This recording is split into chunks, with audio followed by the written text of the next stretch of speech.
I will create a new layer style. First of all, unlock it and select the layer here. So choose the layer style, make a pattern overlay. So these are the patterns. Here we are. Try to find it. We can scale up and also down the scale. White light, hard mix, hard light, here it is. I will take the gradient as well.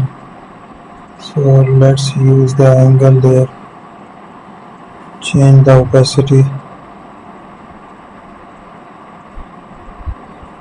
So I will change the angle as well. Create a new style, here we are.